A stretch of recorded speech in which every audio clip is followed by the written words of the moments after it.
afflictions, which came unto me at Antioch, at Iconium, at Lystra, what persecutions I endured, but out of them all the Lord delivered me. Yea, and all that will live godly in Yahushua shall suffer persecution. So if you're suffering persecution for going out there and teaching, that's a good thing, man. You know, you don't see Nate getting persecuted.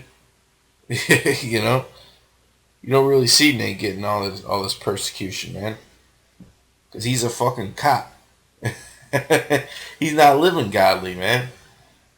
You know, he's a fucking cop. He probably got all his money. You know, guys are sending him all his tithes and shit. He just bought like a new mega church. You know. So if you're suffering if you're suffering persecution, that's a good thing, man. And that's a good thing. That means just keep doing what you're doing. All right.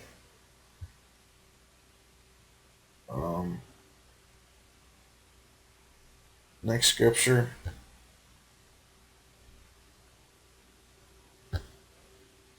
is Job 12:4. I am as one mocked of his neighbor. Do we not get mocked when we go out on the highways?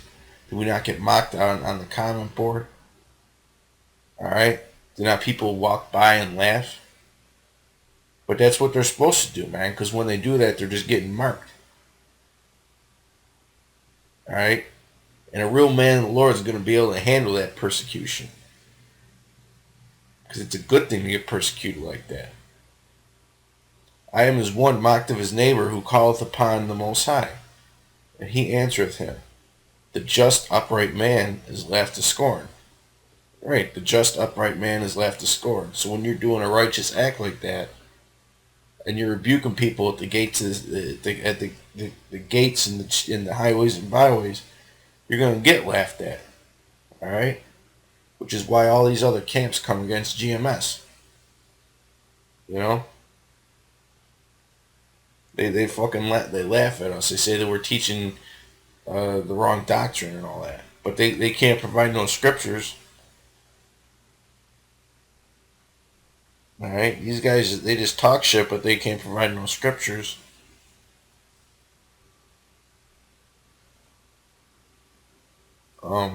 Next scripture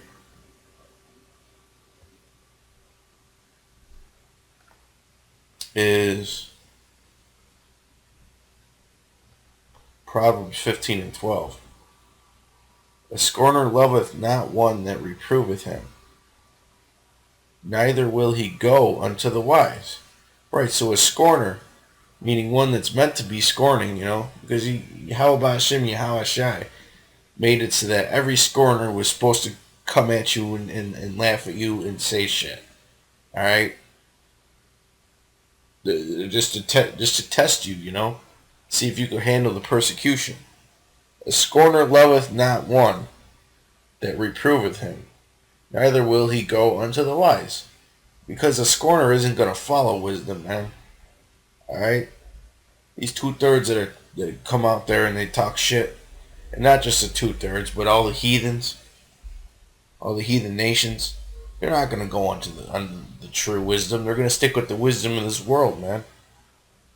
All right?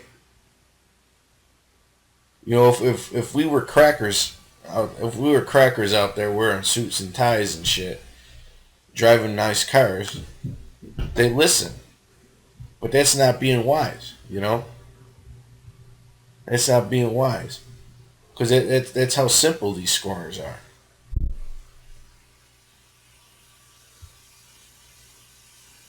Alright, this is Proverbs 13:1.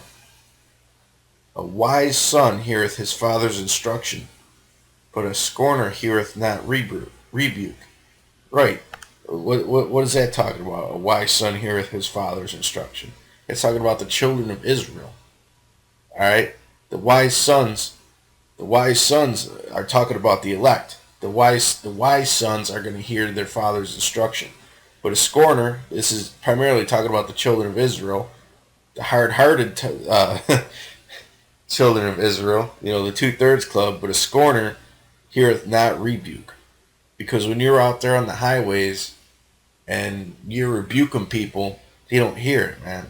They don't think that they're doing wrong, all right? They think that loving faggots is a good thing, all right? They think that smoking weed is cool because it gets them bitches, all right? They think that sagging their pants is cool because bitches like it. You know, even though they look like a fucking jackass, all right? A squirter doesn't hear a rebuke, man. It just goes in one ear and out the other. Because a scorner doesn't. Because most of these scorners, man, are just proud. They're proud, man. And a proud man doesn't want to hear that he's wrong. All right? It's one thing that pisses up somebody who's proud off when they get a rebuke. Because they're not humble, man. They're not willing to take that rebuke. All right?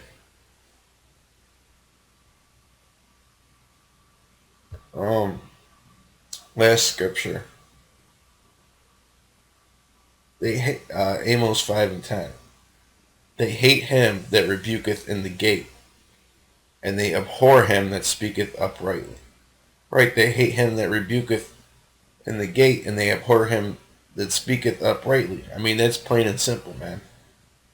Alright? It's plain and simple. You know? If you're rebuking at the gates, which is, you know, the business districts, the highways and byways, they're going to hate you, man. Alright? These people that don't speak uprightly, these people that aren't upright, you know, that aren't just, that aren't righteous, they're going to hate those that are righteous that are telling them the truth, man. You know, they don't get that when you're trying to correct them, alright? These people, when you're trying to correct them, that's an act of love, man. Especially our people. Because fuck these heathens, alright?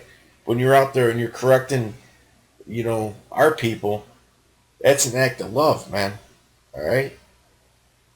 How is it not an act of love to tell somebody if you don't get right, you're gonna fucking die?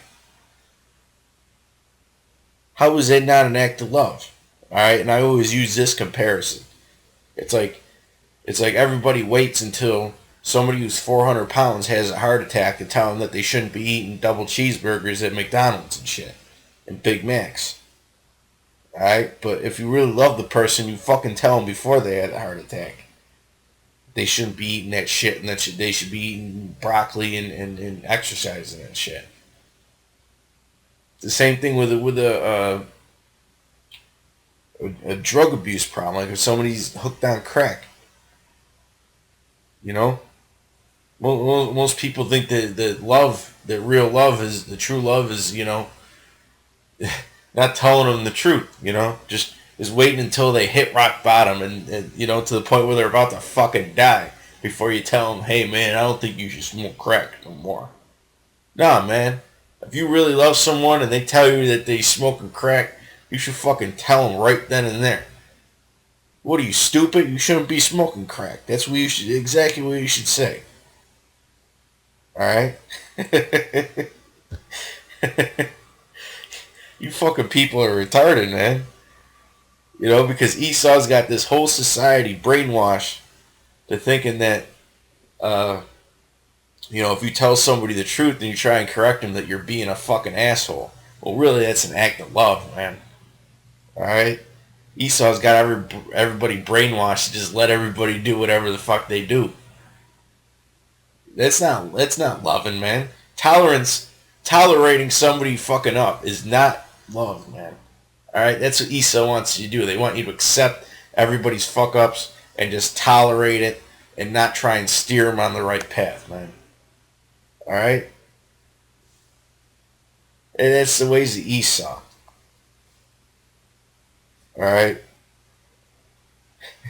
A lot of you guys, you get on GMS for telling the black woman that she's the biggest slut on the planet. And she is the biggest slut on the planet. But you know what? You guys kiss her ass and she keeps being a slut and keeps having abortions, man. Alright? So, you don't fucking love the black woman. I mean, I really don't give a fuck about the black woman, personally. I really don't give a shit. All right, those women that are with men of the Lord that stick by him, that are of the elect, then it is what it is. But other than that, fuck these sluts, man.